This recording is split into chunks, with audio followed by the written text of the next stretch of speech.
पिता परमेश्वर उतारा हमारे बीच में, तेरा स्वागत है।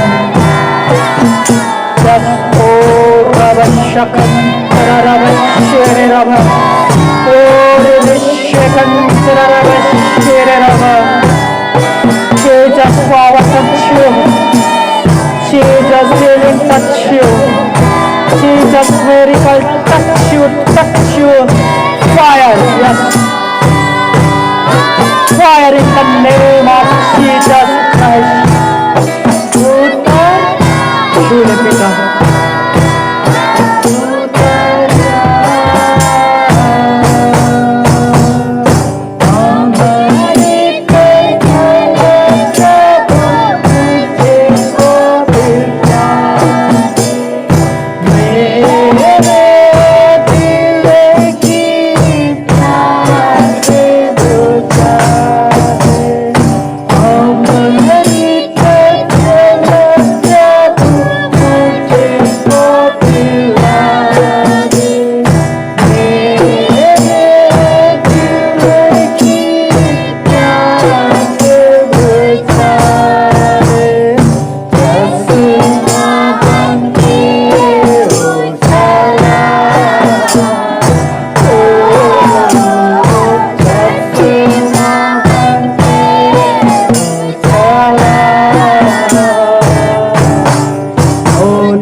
अपने हाथों को उठाकर स्वागत करें उसका, हाथों को उठा लीजिए, स्वागत कर लीजिए यीशु का।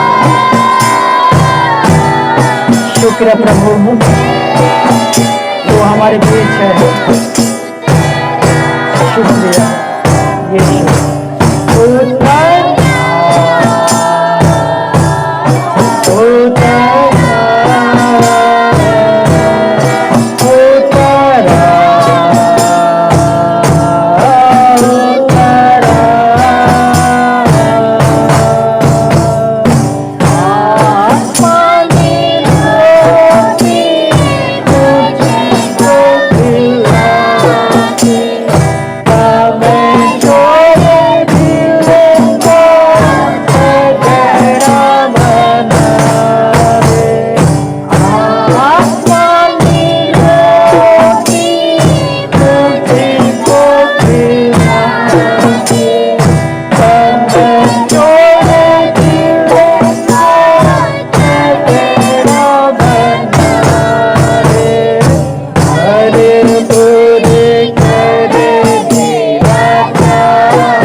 Holy Spirit, यीशु के नाम में पवित्र आत्मा तक छूले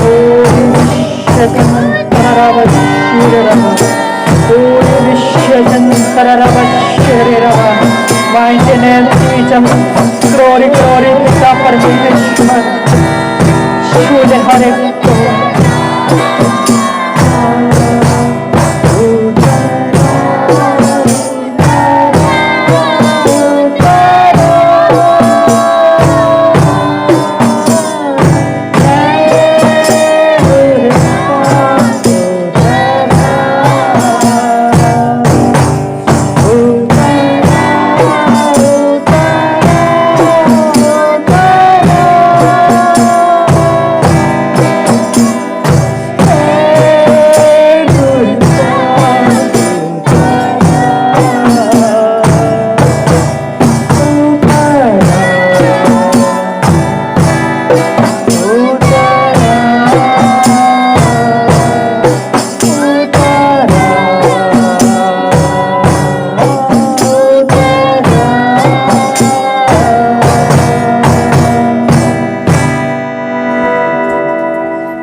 मेरे प्यारे भाइयों और मेरी प्यारी बहनों,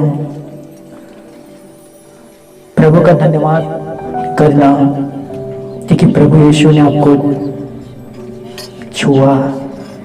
मैं विश्वास करता हूँ, मैं बिलीव करता हूँ कि प्रभु यीशु ने आपको छुआ है, क्योंकि जब मैं इस गीतों को गा रहा था मैं प्रभु की उपस्थिति को एहसास कर रहा था। यीशु हमारे बीच है दोस्तों,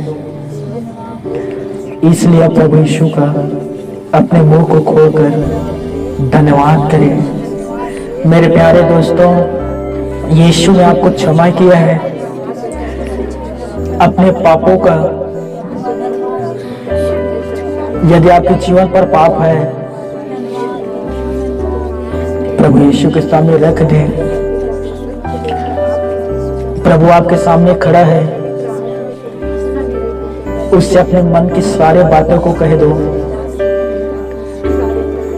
एक भी बात को छुपा मत रखें, सब कुछ प्रभु के सामने रख दें। वचन कहता है प्रभु करुणा निधि है, वचन पर लिखा है वो दया करने वाला है। वचन कहता है कि वो हमारे पापों के अनुसार हमसे व्यवहार नहीं करता, हमारे अधर्म के कामों के अनुसार हमें दंड नहीं देता। दोस्तों, अपने पाप को यीशु के सामने रख दो। यीशु आपके पाप को अपने लहू से धो देगा। आपके शरीर से सारे पापों को वो पवित्र लहू से मिटा देगा और आप महसूस करने पाओगे कि आपके बोझ आपके जीवन से चला जाएगा। यीशु आपके सामने खड़ा है, प्रभु के सामने सब कुछ को रख दो दोस्तों। वे आपसे बहुत प्यार करता है और वो सर्वदा आपसे प्यार करता रहेगा। प्रभु के सामने रख दो और प्रभु से कहें, प्रभु मुझसे जो भी पाप हुआ है, मैंने जो भी गलत काम किया है, मैं उन सब को तेरे चरणों पर रखता हूँ। यीशु, तू अपने लहू से मेरे पापों को धो डाल, अपने लहू से मेरे सारे पापों को मिटा डाल। प्रभु, मैं एक पापी हूँ और मुझे आपकी दया करुणा चाहिए। मेरे पापों पर तू दया कर और मेरे पापों को तू क्षमा कर दे। यीशु, मैं तुझ पर विश्वास करता हूँ। यीशु, तू मेरा उद्धार करता है, मैं तुझ पर विश्वास करता हूँ। यीशु, तू ही मेरा इकलौता प्रभु है। मैं तुझ पर विश्वास करता हूँ यीशु, क्योंकि तू मेरे लिए अपने लहू को बहाया है। मैं तुझ पर विश्वास करता हूँ यीशु, अनंत जीवन तक मैं तुझ पर विश्वास करता रहूंगा। मैं विश्वास करके तेरे साथ साथ चलता रहूंगा। यीशु, मैं तेरे वचन से कभी भी दाएं और बाएं ओर नहीं मुड़ूंगा। प्रभु यीशु, जो तू मुझे बताएगा मैं उसी काम को करूंगा। प्रभु, जो मार्ग तू दिखाएगा मैं उसी मार्ग पर चलूंगा। प्रभु, तू मेरा उद्धार करता है। सभी प्रभु यीशु का धन्यवाद कहें।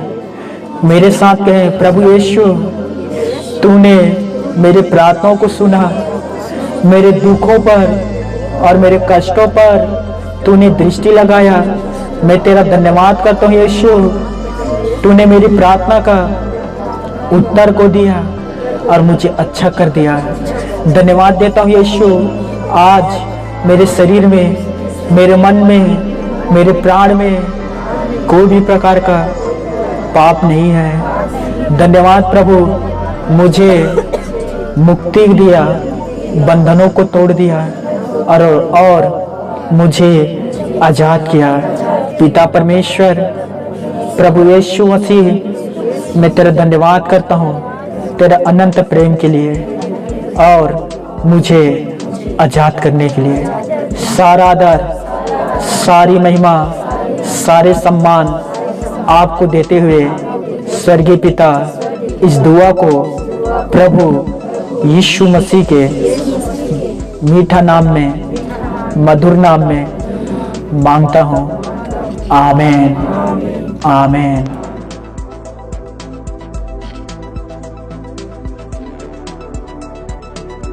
सभी को जय मसीह की और 2022 की बहुत बहुत शुभकामनाएं। एक दूसरे को भी बधाई दें, सबको बधाई दें और कहें जितने बुराई 2021 में किए थे, क्या 2022 भी में करोगे?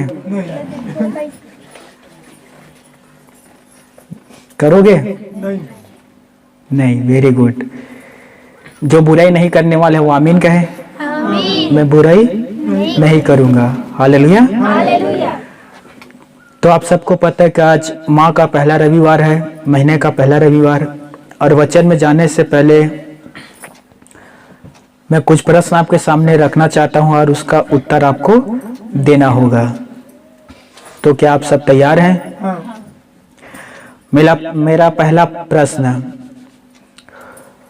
प्रभु यीशु मसीह जब पृथ्वी पर जन्म लिया तो कितने उम्र पर उसने सेवा स्टार्ट किया था? शुरू कितना साल में? 30 साल में शुरू किया। तो कितने साल तक उसने प्रचार किया? 3.5 साल तक। Very good. दूसरा प्रश्न, प्रभु यीशु ने किस से कहा, मैं चाहता हूं कि तू शुद्ध हो जा? कोढ़ी व्यक्ति से। Very good. किसने कहा, प्रभु मेरी बेटी अभी मरी है, चल के तू उसके लिए प्रार्थना कर, अपना हाथ को रख तो वो जीवित हो जाएगा? किससे कहा था दोस्तों? किसने कहा कि मेरी पुत्री मरी है? एक सूबेदार ने, सरदार ने। ठीक है। नेक्स्ट, जब हम नए नियम पढ़ते हैं तो मुझे बताना, लुक्का रचित सुसमाचार के बाद कौन से पत्र आता है? यूहन्ना रचित सुसमाचार। Very good. अब ध्यान से सुनना, यूहन्ना के तीसरे पत्र के बाद कौन से पत्र आता है? यहूदा। Very good. चलिए अब आखिरी सवाल, ठीक है, आज के लिए। किसने कहा था, यह मेरा प्रिय पुत्र है जिससे मैं अत्यंत प्रसन्न हूं? किससे कहा था? यीशु मसीह से। ठीक है। एक और पूछता हूं, किसने आंख उठाकर देखा कि परमेश्वर की आत्मा कबूतर के समान मेरे ऊपर उतर रहा है? यीशु मसीह ने आंख उठाकर देखा। चलिए बहुत अच्छा। Very good. ताली बजाएं पिता के लिए। और स्टडी करते रहें, बाइबल अध्ययन करते रहो। और मैं आने वाले माह को हो सकता है पुराने नियम से बहुत ज़्यादा पूछूंगा। मेरे पास बहुत सारे पुराने नियम से सवाल है, लेकिन उसका जवाब आप नहीं दे पाओगे, इसलिए उसमें से भी नहीं पूछ पा रहा हूँ। ठीक है। तो आज के वचन का शुरुआत में करने जा रहा हूँ और आज का वचन प्रश्न से ही शुरुआत होता है दोस्तों। तो ध्यान से एक और प्रश्न को सुनना, क्या आप उद्धार पाए हुए व्यक्ति हैं? मैं एक बार फिर कहता हूं, क्या आप उद्धार पाए हुए व्यक्ति हैं? कितने लोग उद्धार पाए हुए व्यक्ति हैं? हाँ, हाथ उठा सकते हो। मन तो कुछ और कह रहा है। हालेलुया। ध्यान से सुनना, मेरे कलीसिया में कुछ लोग सोचते हैं कि वे मसीही हैं और उनमें से अधिकांश ऐसा ही आशा रखते हैं और कुछ ऐसा ही करते हैं, और कुछ जानते हो कि वो क्या कहते हैं, हम उद्धार प्राप्त कर चुके हैं। ध्यान से सुनना, उद्धार को निश्चित होना जरूरी है कि हम उद्धार पाए हुए हैं या नहीं। जैसे कि मैं आपसे पूछता हूं, क्या आप शादीशुदा हैं? तो क्या कहोगे दोस्तों? शादीशुदा से मैं पूछूंगा कि आप शादीशुदा हो, तो आपको निश्चय है कि आप शादीशुदा हैं, इसमें कोई शक है? नहीं है, राइट? हो सकता है कोई शादीशुदा कह दे अभी कुंवारा हूं, और व्हाट्सएप स्टेटस में लगा दे अभी मैं कुंवारा हूं, सिंगल हूं, किसी को ढूंढ रहा हूं। तो वो क्या है दोस्तों? यदि वो व्यक्ति इस प्रकार से कहता है तो वो झूठ कह रहा है, क्योंकि उसका शादी पहले ही हो चुका है। मैंने प्रश्न पूछा, क्या आप उद्धार पाए हुए व्यक्ति हो? यदि आपके मन पर संदेह आ रहा है तो आप उद्धार पाए हुए व्यक्ति नहीं हो। यदि आपके मन कह रहा है कि नहीं, अभी भी आप उद्धार नहीं पाए हुए हो, तो आप उद्धार नहीं पाए हुए हो। मैं शादीशुदा से पूछूंगा, आप शादीशुदा हो? बिल्कुल कह देगा, हाँ भैया मेरा शादी हो चुका है 2012 में, मैं शादीशुदा हूं। हालेलुया। इसीलिए आप भी अपने उद्धार को निश्चय करें कि हाँ मैं उद्धार पाया हुआ हूं। यदि शक आ रहा है तो प्रभु के सामने रखें, प्रभु यीशु मसीह से पूछें, प्रभु क्यों मेरा आत्मा गवाही नहीं दे रहा है कि मैं उद्धार पाया हुआ हूं? क्यों मैं अपने ही ऊपर विश्वास नहीं कर पा रहा हूं कि मैं उद्धार प्राप्त कर चुका हूं? अन्यथा कहीं ना कहीं कोई ना कोई कमी है। हालेलुया। मेरे बात को समझिए दोस्तों, आपको ये निश्चय करना होगा कि अब उद्धार पाए हुए हैं या उद्धार आपको मिला नहीं है, या उद्धार आप पाने वाले हो। मेरी बातों को ध्यान से सुनना दोस्तों। एक व्यक्ति या तो उद्धार प्राप्त किया हुआ है या फिर वह उद्धार प्राप्त नहीं किया हुआ है। वह या तो मसीहा में है या मसीहा से वो बाहर है। ध्यान से सुनना, आज हम देखेंगे 3 बातें, उद्धार से संबंधित 3 बातें। पहला है उद्धार पाया, दूसरा है उद्धार पा रहे हैं, और तीसरा है उद्धार पाओगे। और देखना है इन 3 बातों में से कौन सा आपके जीवन पर लागू होता है और किस पर आप बने हुए हैं। पहला क्या है? उद्धार पाया, उद्धार पा रहे हैं, उद्धार पाओगे। ध्यान से सुनना दोस्तों, उद्धार यह एक महान विषय है दोस्तों, और प्रत्येक व्यक्ति जो पृथ्वी पर है वह इस उद्धार को, मोक्ष को प्राप्त करना चाहता है। यह बात अलग है कि उनकी रीति रिवाज अलग अलग होता है। कोई सोचता है कि मैं भले काम करने के द्वारा उद्धार प्राप्त कर लूंगा, यह उनका सिद्धांत है, इसीलिए वो भला काम करता है। आपका भी ऐसे ही सोच है कि मैं भला काम करूं ताकि मैं उद्धार प्राप्त करूं। हम जो मसीह यीशु में हैं, हम इसलिए भला काम करते हैं क्योंकि हम उद्धार पाए हुए हैं। इसलिए भला काम नहीं कर रहे ताकि हम उद्धार पाएं, बिल्कुल भी नहीं। वचन हमें बताता है दोस्तों, विश्वास के द्वारा अब्राहम ने उद्धार पाया, परंतु वो काम के द्वारा भी वो धर्मी ठहरा। हालेलुया।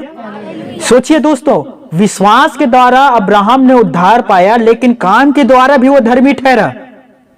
अब कोई व्यक्ति कहेगा भैया मैं तो उद्धार पा गया हूं, मैं कहूंगा वेरी गुड, बहुत अच्छे भैया, लेकिन उसमें भला काम करने के कोई भी गुण नहीं है। तो बताओ क्या वो व्यक्ति उद्धार पाया हुआ है? कोई व्यक्ति कहेगा भैया मैं उद्धार पा गया हूं, अपने माँ बाप को घर से बाहर निकाल दिया, अनाथ आश्रम में छोड़ कर आ गया। कोई कहेगा भैया मैं उद्धार पाया हुआ हूं और अभी भी अपने पड़ोसी को गंदे गंदे गाली दे रहा है। कोई कहेगा कि मैं उद्धार पाया हुआ हूं भैया और अभी भी वो गलत कामों पर गलत काम कर रहे हैं। क्या ऐसे व्यक्ति उद्धार पाया हुआ है? उसके उद्धार उसके कामों पर भी दिखेगा। हालेलुया। मेरे बातों को ध्यान से सुनिए और समझिए दोस्तों, यदि मैं उद्धार पाया हुआ व्यक्ति हूं तो मेरा जो उद्धार पाया हुआ हूं वो काम पर भी प्रकट होगा। अब्राहम के साथ भी ऐसा हुआ। विश्वास के द्वारा अब्राहम धर्मी बन गया, परंतु अब उनके कामों को परखना था। परमेश्वर पिता, क्या ये मेरा भय मानेगा? इसलिए अब परमेश्वर ने अपने दास अब्राहम से कहा, हे अब्राहम, अपना इकलौते बेटे को ले, सपने में उसे उठा और मोरिया नाम के देश चले जा, और उस देश में जब तू पहुंच जाएगा तो एक पहाड़ ढूंढना और उस पहाड़ पर अपने बेटों को चढ़ाना और उसको होम बलि कर देना, अर्थात अपने बेटों को मेरे लिए बलि चढ़ा देना। सोचिए, उसका एक ही बेटा था, इकलौता बेटा है दोस्तों, और वो भी बुढ़ापा में हुआ था जब वो 100 साल का है। और परमेश्वर भी तो सपना पर कह रहा है कि अपने बेटों को तू बलि चढ़ा दे मेरे लिए। वचन हमें कहता है दोस्तों, घर पर जाकर पढ़ लेना उत्पत्ति 22 अध्याय पूरा। वचन पर आगे लिखा है, अब्राहम सुबह उठा, अपने दासों को तैयार किया और उसने मसाल लिया, छुरा लिया, लकड़ी लिया, लेकिन भेड़ नहीं लिया, और निकल गया अपने बेटों को लेकर। और अब्राहम को बार बार परमेश्वर के वचन याद आ रहा होगा, अपने बेटे को बलि चढ़ा दे मेरे लिए। और अब्राहम तैयार था दोस्तों अपने बेटे को बलि चढ़ाने के लिए। बेटा छोटा नहीं था दोस्तों, वो सियाना हो गया था, उसका उम्र हो गया था, वो समझ रहा था। रास्ते में पूछा इसहाक ने, पिताजी हमारे पास लकड़ी है, आग भी है, छुरा भी है, परंतु बलि के लिए तो बकरा नहीं है, भेड़ नहीं है, आप किससे बलि चढ़ाओगे?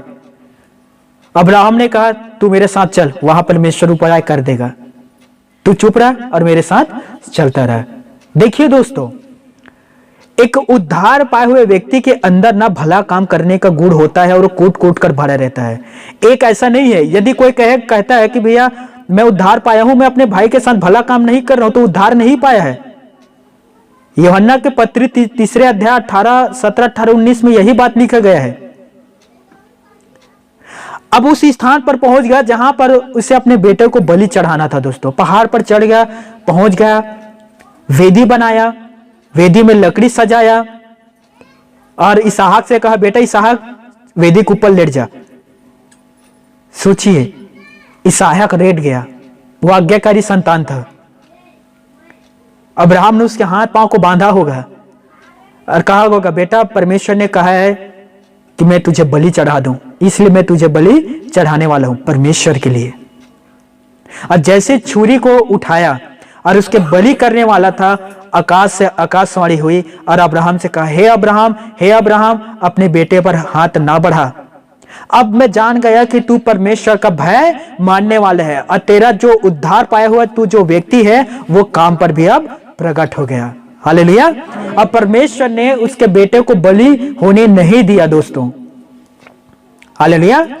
अब मेरे बातों को समझिए, हम उद्धार पाए हुए व्यक्ति हैं तो हमारे जो काम है वो दिखेगा हर एक लोगों के प्रति।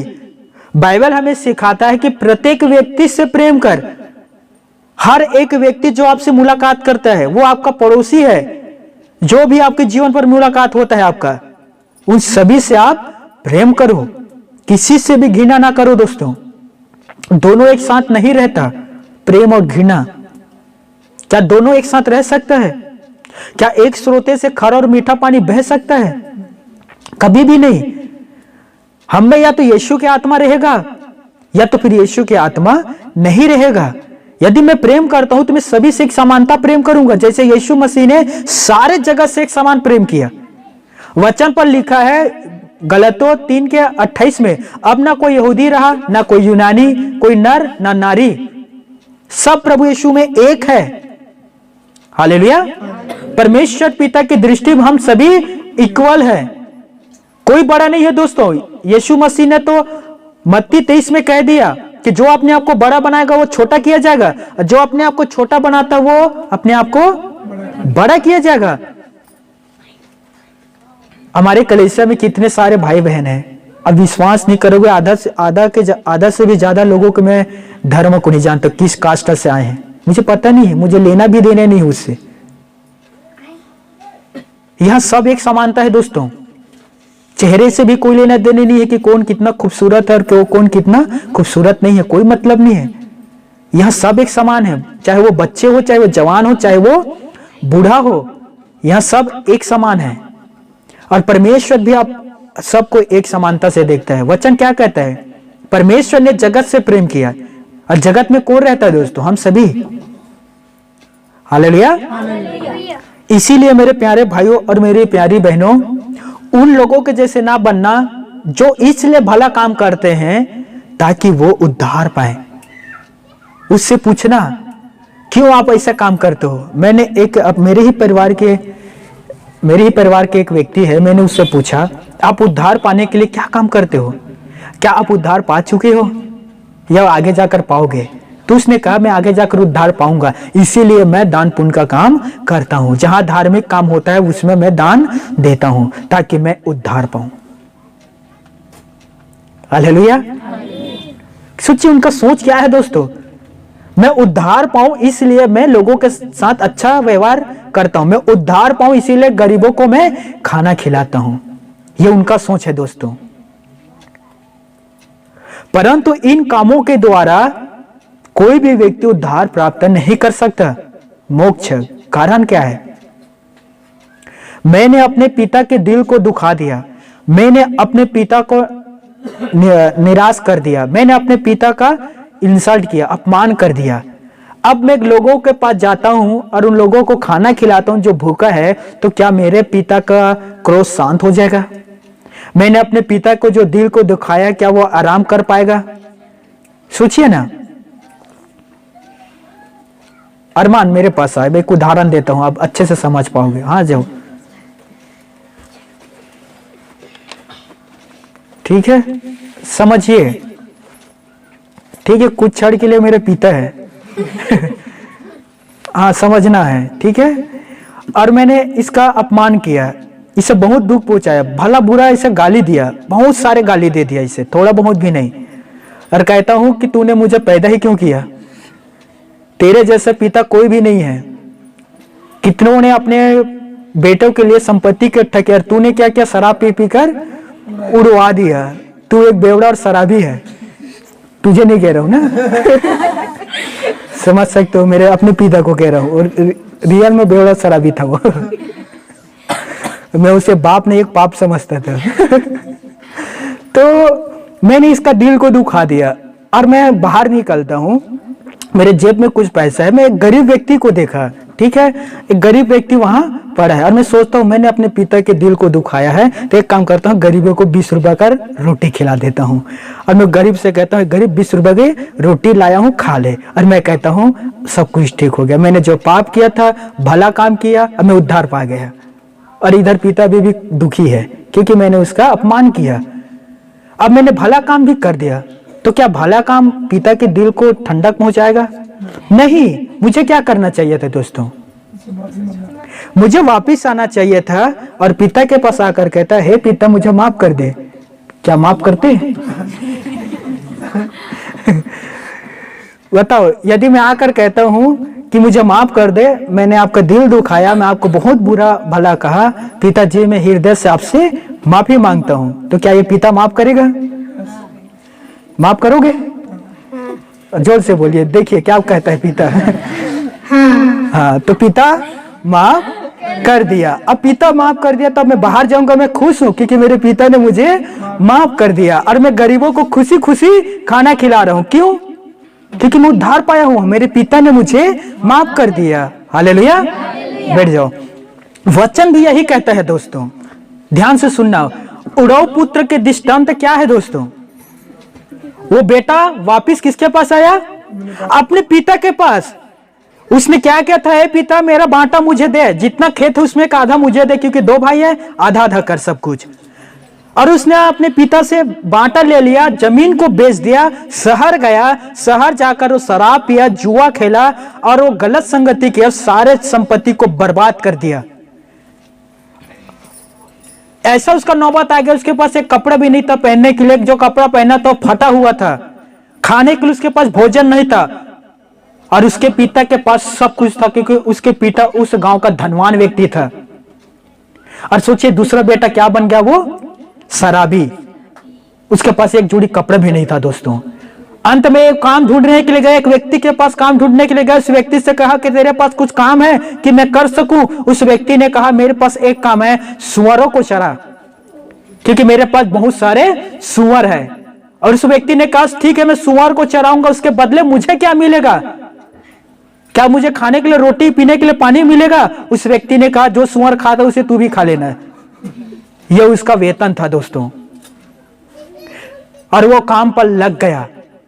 एक दिन वो काम करते हुए सोचा कि मेरे पिता के पास तो बहुत सारे दास हैं और मेरे पिता दासों के साथ अच्छा व्यवहार करता है, और मेरे घर में सारे दास एक टेबल में बैठकर खाना खाता है, और मैं यहां क्या कर रहा हूं? सुअर को चरा रहा हूं, सुअरों का भोजन को खा रहा हूं।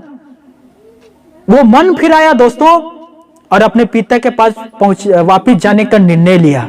और देखिए फटे कपड़े पहने हुए, दाढ़ी बढ़ा हुआ उसे व्यक्ति नहीं पहचान पाता। कई सालों के बाद वो वापस अपने पिता के पास आया। पिता खेत पर काम कर रहा दोस्तों, और देखा कि कोई व्यक्ति मेरे पास आ रहा है, और दूर से पहचान गया कि वो मेरा बेटा है। पिता खेत पर काम कर रहा था, उसे छोड़ा, दौड़ते हुए गया, कुछ नहीं पूछा कहां से आया है, तू क्या किया, पैसा के क्या किया, कुछ नहीं पूछा। पिता दौड़ते हुए गया, सीने से लगा लिया।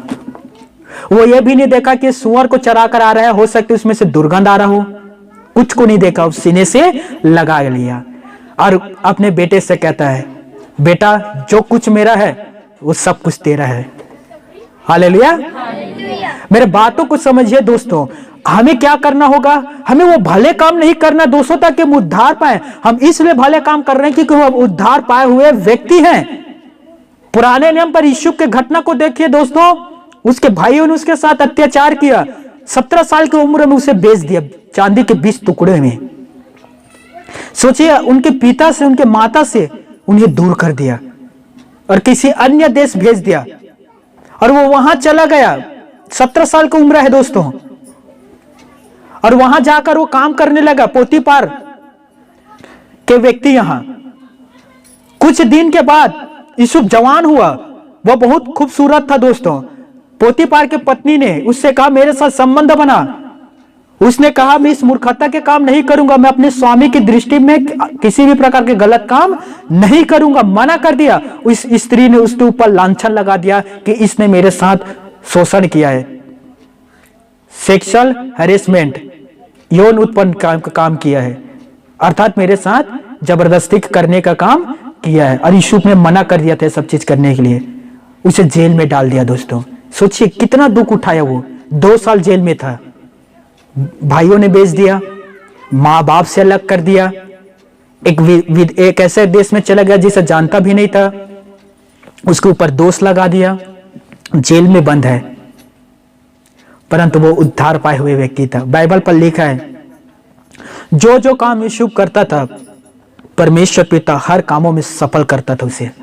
जो भी काम करता था, जिस काम के लिए वो हाथ बढ़ाता था, परमेश्वर उस काम को पूरा कर देता था। हालेलुया। और देखिए आगे अब आप पढ़ोगे, 7 साल का अकाल पड़ा। 7 साल का अकाल पड़ा तो इनके भाइयों को जिन्होंने इसे बेचा था वापिस उन्हीं के पास आना पड़ा। हालेलुया।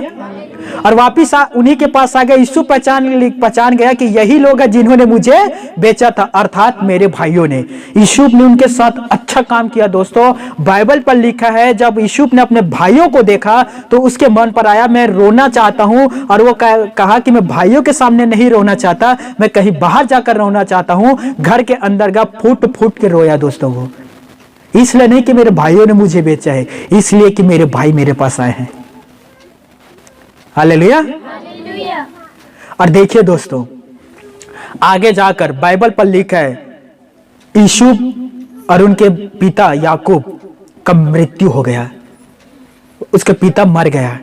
अब जितने भाई थे 11 भाई, सबके ऊपर एक भय छा गया और कहने लगा अब निश्चित जितना बुराई हमने यूसुफ के साथ किया था उस सब का पलटा लेगा वो। क्यों? क्योंकि अब हमारा पिता तो नहीं रह गया।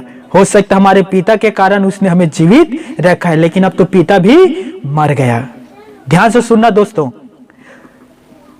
तब क्या किया, यूसुफ के भाइयों ने एक व्यक्ति को भेजा और जाकर कहा कि मेरे भाई से कहे और उसे स्मरण दिला कि तेरे पिता ने क्या कहा था कि तू अपने भाइयों के साथ सदा भला काम करना। हमने तेरे प्रति बुराई के काम किया है, परंतु तू हमारे साथ भलाई के काम कर, अर्थात अपना तलवार हम पर ना खींच। यूसुफ रोने लगा दोस्तों, और उनके भाई आया और कहा कि हम तेरे दास हैं। यूसुफ ने कहा तुम मेरे दास नहीं, तुम मेरे भाई हो। तुम लोगों ने मेरे साथ बुराई का काम किया, परंतु परमेश्वर ने उसी बुराई पर भलाई का काम किया। हालेलुया। यह होता है दोस्तों उद्धार पाए हुए व्यक्ति, उसमें सहनशीलता रहता है, वो संवेदनशील रहता है, वो हर एक चीज को सह सकता है क्योंकि खुदा उनके साथ रहता है। यूसुफ के भाइयों ने बेचा, खुदा उनके साथ नहीं था। खुदा किसके साथ था दोस्तों? यूसुफ के साथ था। हालेलुया। तो सोचिए ना दोस्तों, कितने बार हम उद्धार पाए हुए व्यक्ति थोड़ा से दुख आता है, थोड़ा सा वाद विवाद घर में होता है, हम लोग भूल जाते हैं ना। हम भूल जाते हैं कि हम घोड़ा गांव के कलीसिया में जाते हैं। हम भूल जाते हैं रविवार को प्रभु का धन्यवाद करके हम गीत गाए थे। हम भूल जाते हैं कि हम बाइबल पढ़ने वाले लोग हैं। थोड़ा सा विवाद हुआ, अपना आपा को हम खो देते हैं, फिर हम अपने शरीर में आ जाते हैं। उस समय आपका उद्धार कहां जाता है दोस्तों? उस समय आप कौन व्यक्ति बन जाते हो आप? एक बार की घटना है दोस्तों, मेरे घर में कुछ विवाद हो रहा था। अब मैं उस विवाद में मैं समझाना चाहता था कि ये गलत है, और मैं समझा रहा था कि देखो ऐसा ना करो, परमेश्वर नहीं चाहता कि हम लोग आपस में वाद विवाद करें। और मैं समझाते समझाते बीच में हालेलुया कह दिया। समझ में आ रहा है? मुझे ऐसा लगा जैसे मैं प्रचार कर रहा हूं। समझ में आया? अर्थात मैं अपना बाड़ा, अपना लिमिटेड को मैं जानता हूं दोस्तों। मुझे उस बाड़ा से बाहर नहीं जाना है। याद रखिए, वचन कहता है, यीशु मसीह ने कहा, क्या कहा? कभी शपथ ना खाना। उसी में उसने कहा दोस्तों, आगे मेरे साथ निकालना, मत्ती, एक मिनट बाइबल को देना।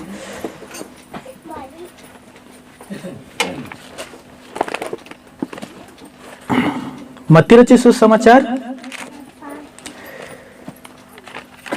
अध्याय 5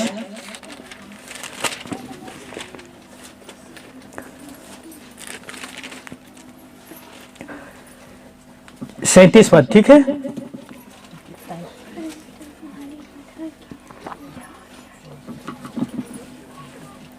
सैंतीस पद क्या कहता है यहां? कोई भी पीछे से पढ़ना।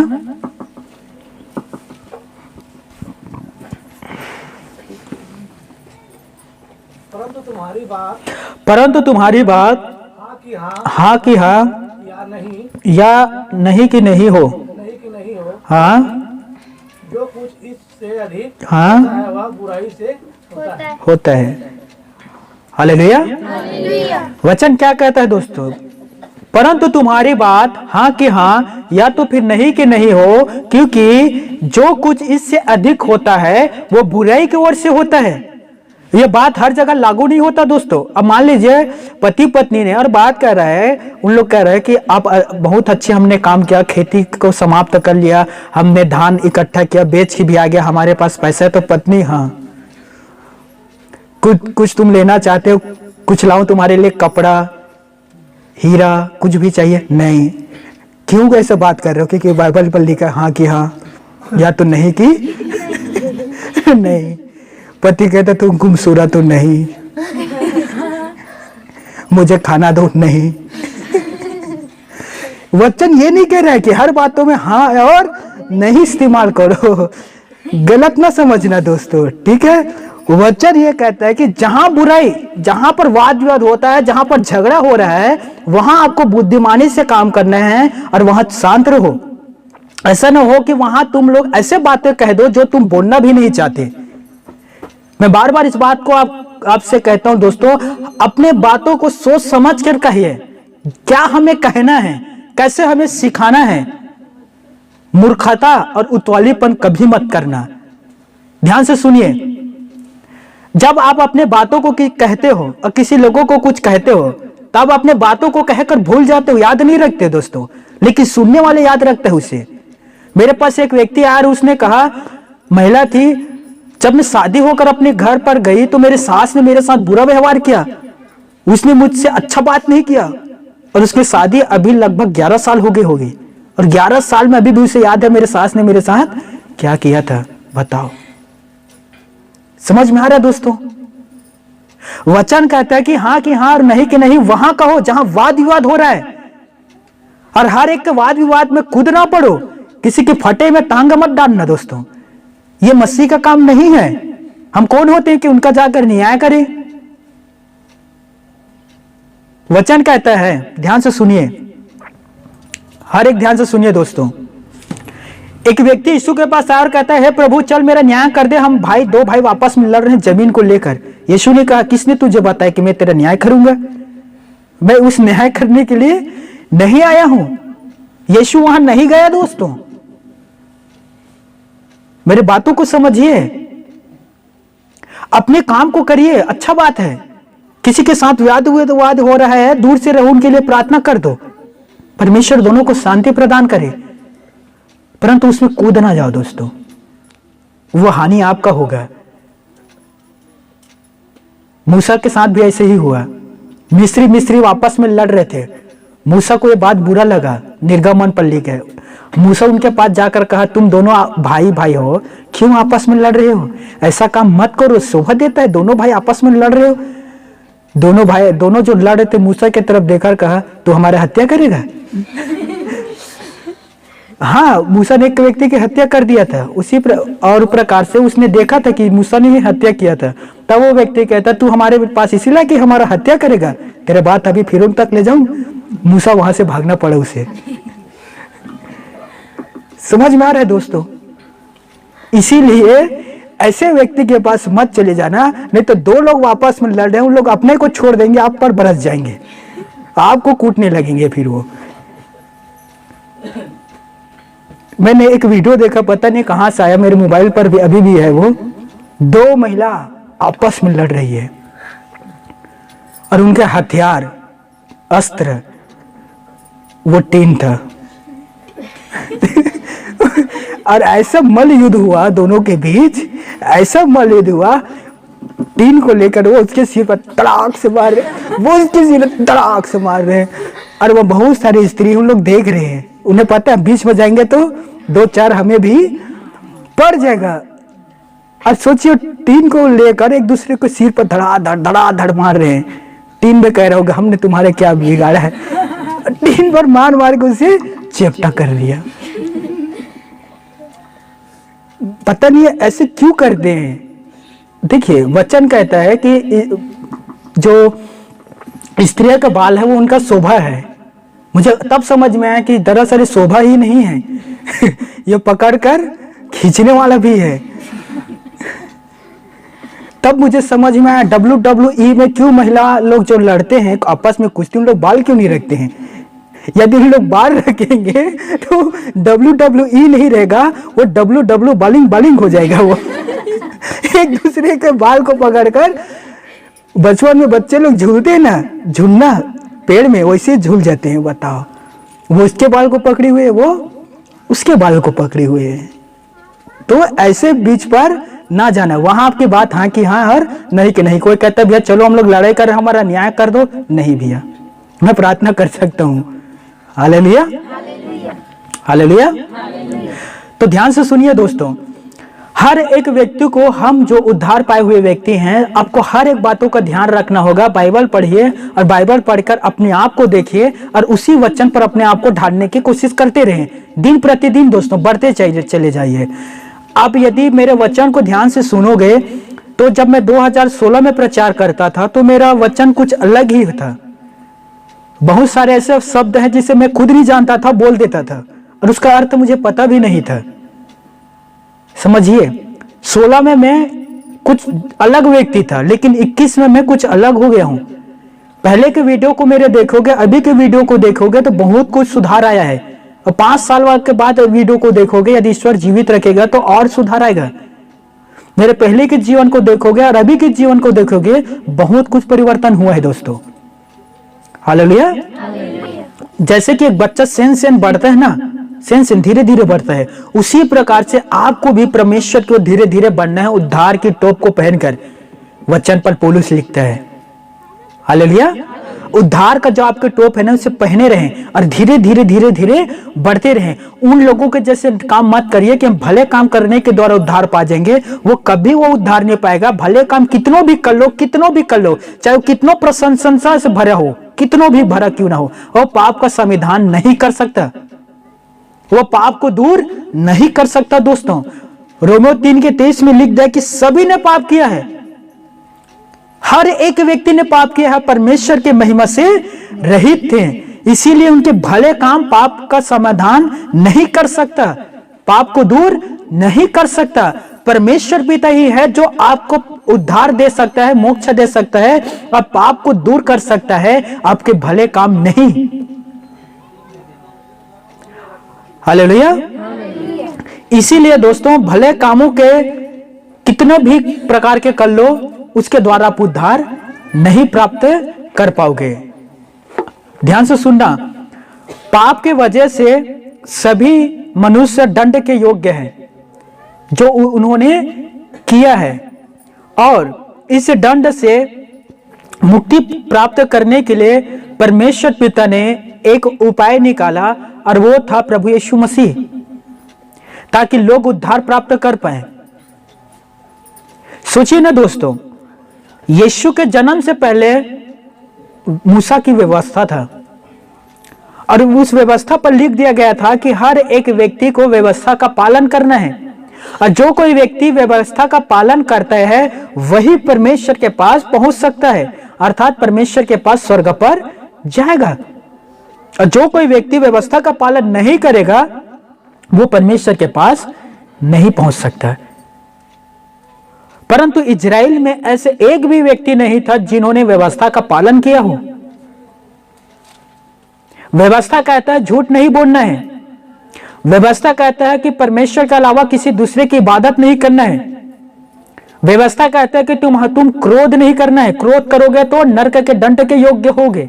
बताओ, क्या हम व्यवस्था के पालन कर पाते दोस्तों?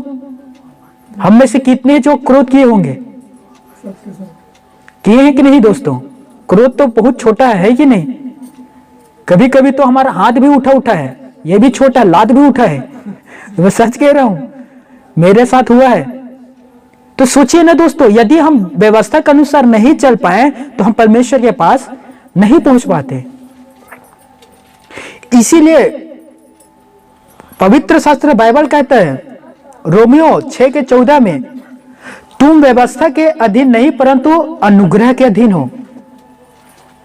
हालेलुया। यूहन्ना रचित सुसमाचार पर लिखा गया है, व्यवस्था तो मूसा के द्वारा आया है परंतु अनुग्रह यीशु मसीह के द्वारा आया। अनुग्रह पर अनुग्रह।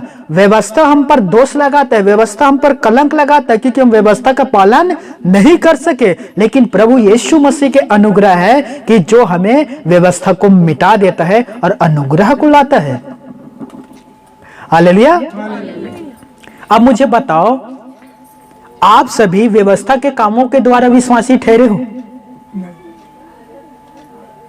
दोस्तों, व्यवस्था के द्वारा विश्वासी ठहरे हो नहीं, या अनुग्रह के द्वारा? अनुग्रह के द्वारा। यदि हम व्यवस्था पढ़े तो मैं तो कांप उड़ता हूं, मैं पुराने नियम पढ़ता हूं, व्यवस्था के काम तो व्यवस्था विवरण पढ़ना, कब के हम मर गए होते, कब का।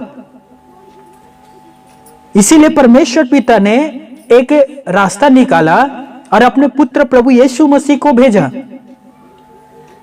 ताकि वो हमारा उद्धार कर सके और हमारे बुराइयों को हमारे जीवन से दूर कर दे। और वो काम यीशु मसीह ने किया दोस्तों। मैं कभी भी नहीं सोच सकता था कि मैं बदलूंगा।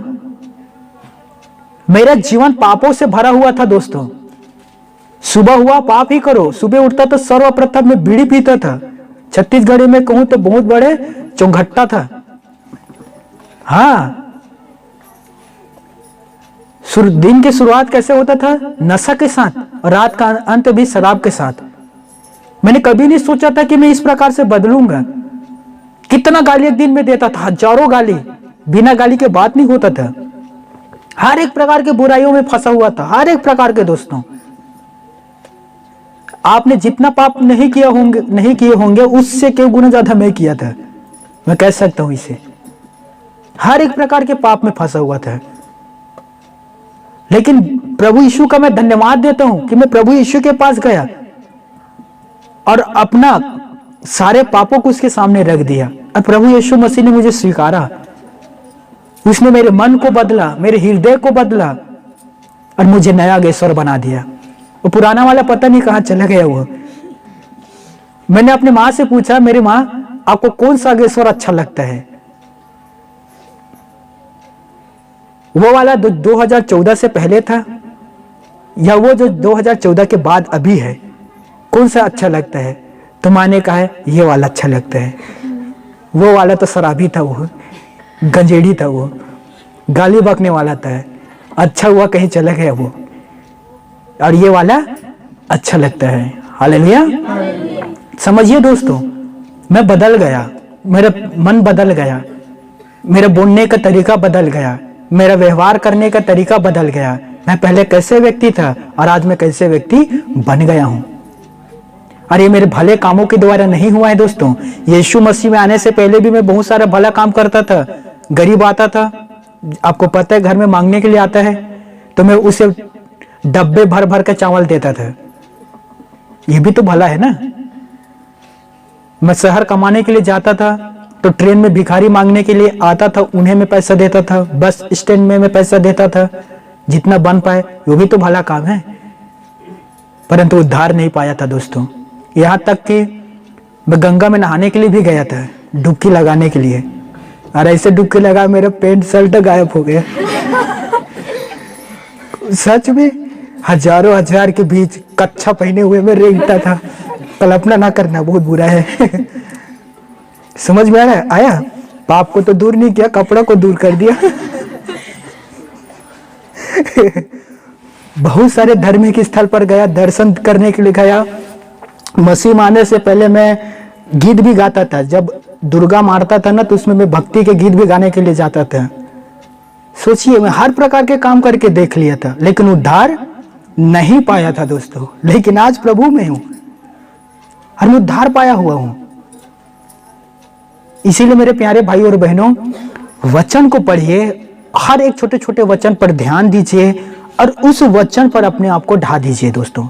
चलने की कोशिश करिए। मैं सच कहता हूं, प्रभु यीशु मसीह आपको सामर्थ्य देगा। मैं जब प्रभु के पास गया और मुझसे कहा कि भैया देखिए, यीशु मसीह के वचन पढ़िए और वचन का पालन करिए, मुझे बहुत मुश्किल लगा। मुझे लगा मैं ऐसे वचन के पालन कभी नहीं कर सकता, मर जाऊंगा, नहीं कर पाऊंगा। भाई झूठ ना बोलो, ये कोई बात है? झूठ बिना तो काम ही नहीं होता। मैं झूठ कैसे नहीं बोलूंगा? अब भाई कहते हैं गाल को मारे, दूसरे गाल को मार दे, ये तो और हद हो गया। मतलब मैं चुपचाप मार खाऊं, मैं और कुछ ना करूं, मैं तो बोध बन जाऊंगा कि गाल पर कोई थूकता है पहुंचते जाओ, थूकता है पहुंचते जाओ। समझ में आ रहा है? ये कैसे मैं कर पाऊंगा भैया? ये क्या मैं कहे, क्या नया नया देव भैया, ऐसा कोई कर पाएगा क्या? जी चर्चा की बात है ये। और आज देखिए, सब काम को कर रहा हूं जो मुझे कठिन लगता था। हालेलुया। अब इस प्रकार से इसे ले लीजिए। मैं 100% पापी था, फिर 99 हुआ, 98 हुआ, 97 हुआ, 96 हुआ। हालेलुया। दिन के दिन मैं बदलते चला गया और आज यहां हूं दोस्तों। अब इस प्रकार से आप भी बदल सकते हो। कोई भी आज्ञा कठिन नहीं है। वो आपको लगेगा, दरअसल वो, परंतु वो कठिन नहीं है। प्रभु यीशु मसीह आपको सामर्थ्य देगा दोस्तों, आप उसे पालन करने के लिए। मैं कितने सारे ऐसे परमेश्वर के दासों को जानता हूं, कितने सारे दोस्तों जो सरकारी नौकरी में था, कितने सारे झूठ बोलते थे, जो तंत्र मंत्र करने वाले थे, कितने लोगों को उन लोग ऐंठे हैं, कितने सारे धोखाधड़ी के काम किए। आज उन लोग प्रचारक हैं और अपनी गवाही को बताते हैं कि हम लोग पहले ऐसे थे और आज हम ऐसे हो चुके हैं। वचन कहता है कुरिन्थियों में, मसीह यीशु में तुम लोग अब नई सृष्टि हो गए हो, पुराने बातें तुम्हारे सारे मिट गए हैं, अब देखो नई बातें आरंभ हो गए हैं। हालेलुया। कलीसिया में लिखा है, विधियों का वो लेख जो तुम्हारे नाम पर था, देखो मिट गया है, अब नया लेख शुरू करो दोस्तों। समझिए, एक पुराना हमारा कॉपी था जिसमें सिर्फ बुराई था, ठीक है, हर एक पन्ना बुराई था, नशा का बुराई, गाली बकने का बुराई, दोस्त लगाने के बुराई, विश्वासघात करने का बुराई, लड़ाई झगड़े करने का बुराई। इसमें टोटल क्या था? बुराई ही बुराई था इस कॉपी पर, क्योंकि मैंने इसे लिखा था, मैं बुरा था इसलिए टोटल बुरा ही भरा हुआ था। अब विधियों का वो लेख जो हमारे नाम पर था मिट गया, अब हमें नया लेख लिखना है। मैं तो आप लोगों को एक नया कॉपी देता हूं, लो भैया नया कॉपी, और इसमें आप अब लिखो। तो अब क्या लिखोगे दोस्तों? अब अच्छी बातें, विश्वास योग्य बातें, संवेदनशील बातें, दिलासा दिलाने वाले बातें, उत्साह करवाने वाला बातें, परमेश्वर के पास ले जाने वाले बातें। हालेलुया। यही नए सृष्टि है दोस्तों। यीशु ने क्यों कहा दोस्तों, तुम्हें नए सिरे से जन्म लेना आवश्यक है। निकोदेमुस ने कहा, क्या मैं वापस अपने माँ के गर्भ में चले जाऊं दोबारा जन्म लेने के लिए? ध्यान से सुनना, दोबारा जन्म ये होता है जिस दिन हम यीशु मसीह को स्वीकार करते हैं अपने उद्धारकर्ता के रूप में। हालेलुया। उसी दिन आपका नया जन्म होता है, पुराने बातें बीत जाते हैं और नई बातें आरंभ होता है। हालेलुया। ध्यान से सुनना दोस्तों, उद्धार जिसके अंदर बहुत से बातें पाई जाती हैं। पहला, छुटकारा वो पा चुका है। दूसरा, परमेश्वर उनका सुरक्षा करता है, उनका बचाव करता है, वह चंगाई प्राप्त करता है, वो आरोग्य रहता है, उसमें रोग नहीं रहता। ध्यान से सुनना, पहला कुरिन्थियों 1:18 में लिखा है, क्रूस की कथा नष्ट होने वालों के लिए मूर्खता है, परंतु हम उद्धार पाने वालों के लिए परमेश्वर की ओर से सामर्थ्य है। हालेलुया। अर्थात हमने क्रूस की कथा पर विश्वास किया, हमने प्रभु यीशु मसीह पर विश्वास किया, उसके क्रूस पर चढ़े जाने पर विश्वास किया, उसके लहू बहाए जाने पर विश्वास किया, हमने ये विश्वास किया कि वो मारा गया, हमने ये विश्वास किया कि वो तीसरे दिन जी भी उठा। एक बहुत अच्छा गीत है दोस्तों, मैं उसे भी अभी हमेशा गुनगुनाते रहता हूँ। खुशी खुशी मनाओ, खुशी खुशी मनाओ, बोलो बोलो मसीहा की जय जय जय। मेरे लिए मारा गया, मेरे लिए गाड़ा गया, मेरे लिए फिर जी उठा, मेरा है मसीह, मैं मसीह का हूँ, हम मसीह के हैं, खुशी खुशी मनाओ। हालेलुया। मेरे लिए मारा गया, मेरे लिए गाड़ा गया, मेरे लिए फिर जी उठा, मेरा है मसीह। हालेलुया। ये है मेरे प्यारे भाइयों और मेरे प्यारे बहनों, क्योंकि हमने क्रूस की कथा पर विश्वास किया। यीशु ने क्यों इस बात को कहा दोस्तों? तीसरे दिन जी उठने के बाद, जी उठने के बाद थोमस से क्यों कहा, जब वो अविश्वासी बन गया कि जब तक मैं ना देखूं मैं विश्वास ना करूंगा भैया। हाँ, उसके हाथ में वो छेद, उसमें उंगली डालूंगा मैं, ठीक है, और देखूंगा इस पार से उस पार उंगली मेरा निकलता है या नहीं। छत्तीसगढ़ी में बच्चे लोग खेलते हैं ना मिट्टी का, क्या हो गया, मिट्टी का बनाकर नहीं खेलते, फोड़ते हैं जमीन पर, और क्या कहते हैं इसे क्या कहते हैं, टोंडुल के। छत्तीसगढ़ी खेले बेस्ट खेल है। आजकल के लोग तो मोबाइल में खेलते हैं, बच्चे भी के, उस समय हम लोग भी खेलते थे। अच्छा गेम है वो, जमीन पर मिट्टी के बनाकर दिया पटको, और जितना बड़ा फटता था उतना उसे सामने वाले को चुकाना पड़ता था, है कि नहीं, और पटक कर कहते थे टोंडुल के बोंडुल। नहीं, ये टोंडुल। अच्छा गेम था ना। तो ध्यान से सुनना दोस्तों, हालेलुया। छत्तीसगढ़ ही किसी से भी पीछे नहीं है, किसी से भी पीछे नहीं है। हालेलुया। तब तुम कहते हैं छत्तीसगढ़िया सबसे बढ़िया मत कहे करे, है बढ़िया, छत्तीसगढ़िया जोर से बोले। आपको पता है आगरा में पेड़ा कितना फेमस है? आगरा का पेड़ा, छत्तीसगढ़ के खेड़ा, सच में बहुत फेमस है। कोई आता है उन्हें जरूर छत्तीसगढ़ के खेड़ा खिलाओ, समझ में आ जाएगा। हालेलुया। किसी चीज में पीछे नहीं है। आमीन। तो ध्यान से सुनना दोस्तों, उसी प्रकार से हमने क्रूस की कथा पर विश्वास किया, क्योंकि ये क्रूस की कथा के द्वारा क्रूस के कथा, क्रूस पर विश्वास करने के द्वारा आज हम यहाँ पहुंचे हुए हैं। आज हम परमेश्वर के साथ अच्छे संबंध रखे हुए हैं। आज हम परमेश्वर से प्रार्थना करते हैं, परमेश्वर के शब्दों को सुनते हैं और परमेश्वर से हम आशीष प्राप्त करते हैं। ये सब कुछ किस लिए हुआ? क्योंकि हमने क्रूस पर विश्वास किया। हालेलुया। जिसके द्वारा आज हम धार्मिकता के जीवन जी रहे हैं, जिसके द्वारा हमने पापों का क्षमा प्राप्त कर लिए, जिसके द्वारा हमने परमेश्वर से मेल मिलाव कर लिए हैं, जिसके द्वारा हम पवित्रता के जीवन जी रहे हैं, हमें अनुग्रह मिला। आज हम परमेश्वर के महिमा कर रहे हैं। आज हम एक विश्वासी बन चुके हैं। अनेक आदि बातें पाई जाते हैं। हालेलुया। आप कह सकते हो क्रूस के कथा पर विश्वास करने के द्वारा, या कह सकते हैं कि उद्धार प्राप्त करने के द्वारा, ये सब कुछ हमारे अंदर है। हालेलुया। अब मुझे बताइए मेरे प्यारे भाइयों और मेरी प्यारी बहनों, हम जो उद्धार पाए हुए व्यक्ति हैं, हम जो उद्धार प्राप्त करके यीशु के साथ चल रहे हैं, क्या हम में थोड़ा भी पाप होना चाहिए? क्या हम में थोड़ा भी अभी भी छोटे छोटे से कोई बुरे बचे रहना चाहिए? क्या कभी आपने अपनी निंदा को सुनकर उन अनसुना किए हैं? दोस्तों, नीति वचन पर सुलेमान लिखता है, मूर्ख का क्रोध उसी क्षण प्रकट हो जाता है, लेकिन बुद्धिमान अपमान को छिपाए रहते हैं। क्या आप ये काम करते हो दोस्तों? या कोई भी आपको कहता है अभी बताता हूं मैं इन्हें, शुरू हो जाते हो, हाँ मैं बताऊंगा इन्हें मैं कौन हूं। भैया ऐसा क्यों करते हो? क्यों मूर्खता के जैसे काम करते हो? वचन क्या कहता है? बुद्धिमान चतुर व्यक्ति अपमान को छिपाए रहते हैं। अब बताओ, यूसुफ के जगह आप होते तो क्या करते?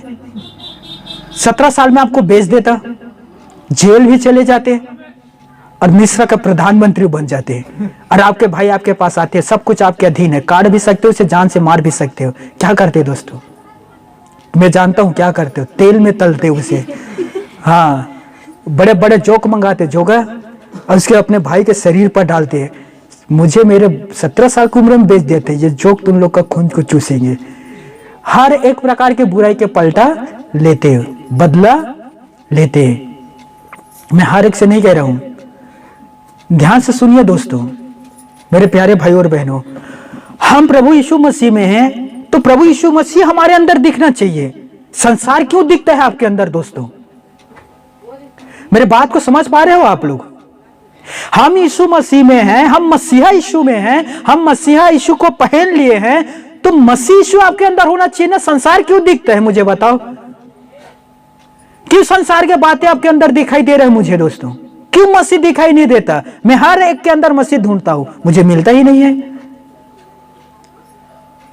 क्या आपके बोलना, आपके सुनना, आपके काम करने में मसीह नहीं दिखना चाहिए? बस भक्ति में दिखना चाहिए 1.5 घंटे के लिए, वो भी गीत के द्वारा। ये क्या है दोस्तों? पौलुस कहता है, मैं प्रभु यीशु मसीह में हूं, प्रभु यीशु मसीह को पहना हुआ हूं। आज यीशु मेरे अंदर जीवित है, मसीह उसके अंदर जीवित था दोस्तों, वही मसीह आपके अंदर भी जीवित रहना चाहिए। फिलिपियों 3:28 मुझे पढ़ना कोई भी हो, फिलिपियों 3:28।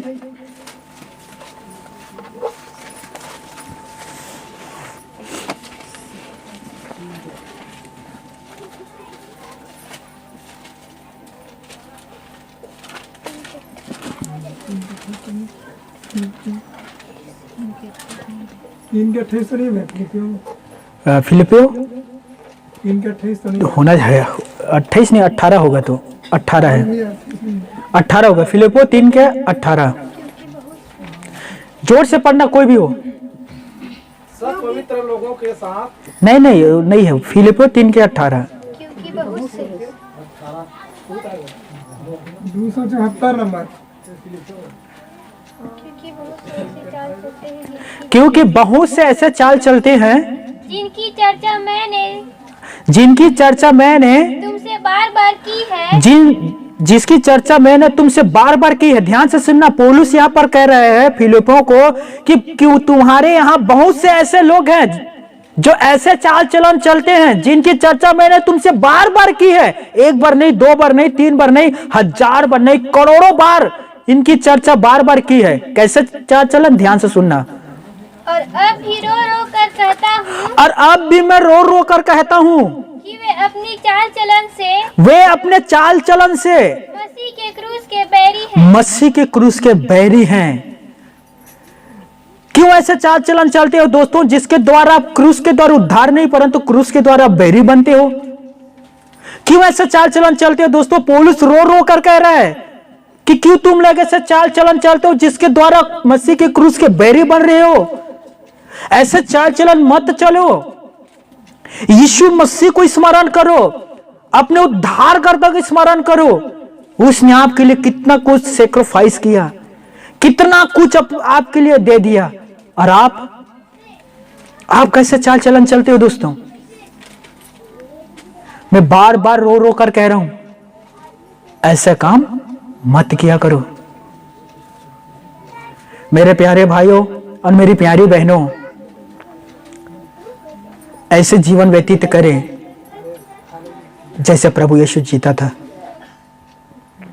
मैं प्रभु यीशु मसीह का धन्यवाद देता हूं और हमेशा करता भी रहूंगा।